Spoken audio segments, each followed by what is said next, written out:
Enforcement directorate അഥവാ E ഡിക്കെതിരായ കോടതി പരാമർശങ്ങൾ ആയുധമാക്കാൻ പ്രതിപക്ഷം ഒരുങ്ങുന്നു. സുപ്രീം കോടതിയിൽ നിന്നും അതേപോലെ ഹൈക്കോടതിയിൽ നിന്നും ഇ ഡിക്കുണ്ടായ തിരിച്ചടികളാണ് പ്രതിപക്ഷം ആയുധമാക്കുക.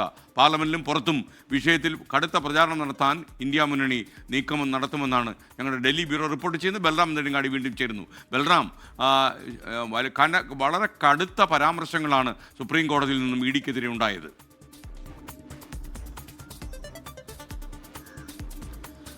തീർച്ചയായും SKN, കഴിഞ്ഞ ഒരാഴ്ചക്കിടെ തന്നെ 3 തവണയാണ് 2 കോടതികളിൽ നിന്നായി 3 തവണയാണ് എൻഫോഴ്സ്മെന്റ് ഡയറക്ടറേറ്റിനെതിരെ കടുത്ത വിമർശനങ്ങൾ ഉണ്ടായത്. അതിൽ ഒന്ന്, ഏറ്റവും കടുത്ത വിമർശനം ഉയർന്നത് സുപ്രീം കോടതി ചീഫ് ജസ്റ്റിസ് BR ഗവായ് അധ്യക്ഷനായ ബെഞ്ചിൽ മുന്നിൽ ഇ ഡിയുടെ 2 കേസുകൾ എത്തിയ ഘട്ടത്തിലായിരുന്നു. അദ്ദേഹം തന്നെ നടത്തിയ നിരീക്ഷണങ്ങൾ അത് ഇ ഡിയെ ഏറെ പ്രതിരോധത്തിലാക്കുന്നത് ആണ്. ഏറ്റവും പ്രധാനം എന്നുള്ളത് ഈ കർണാടകയിലെ മുഡ കേസുമായി ബന്ധപ്പെട്ടുകൊണ്ട് ഇ ഡിയുടെ അപ്പീൽ പരിഗണിച്ചുകൊണ്ടാണ് തിങ്കളാഴ്ച കടുത്ത വിമർശനം ഇ ഡിക്കെതിരെ സുപ്രീം കോടതി ഉന്നയിച്ചത്.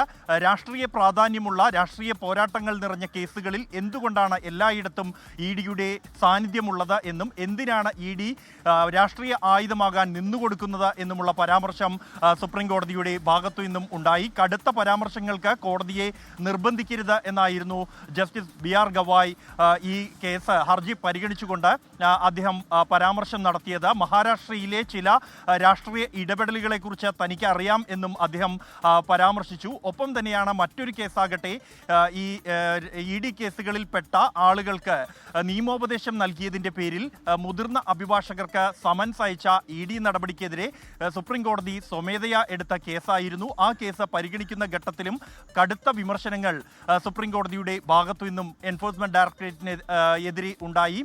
ഇത്തരത്തിലുള്ള ഇ ഡിയുടെ തുടർച്ചയായുള്ള സാന്നിധ്യം അത് ശ്രദ്ധയിൽപ്പെട്ടിട്ടുണ്ട് എന്നുള്ള കാര്യം കോടതി നിരീക്ഷിച്ചു. സമാനമായ പ്രതികരണമാണ് മദ്രാസ് ഹൈക്കോടതിയുടെ ഭാഗത്തു നിന്നും എൻഫോഴ്സ്മെന്റ് ഡയറക്ടറേറ്റിനെതിരെ ഉണ്ടായത്.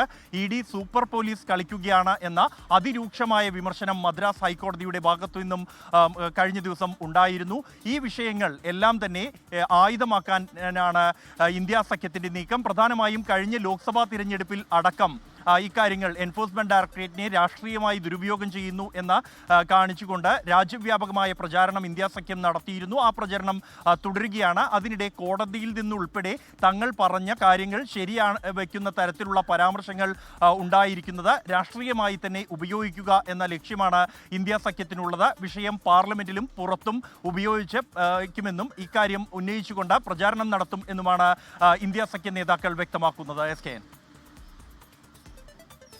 ബൽറാം നെടുങ്ങാടിയാണ് വിവരങ്ങൾ നൽകിയത്.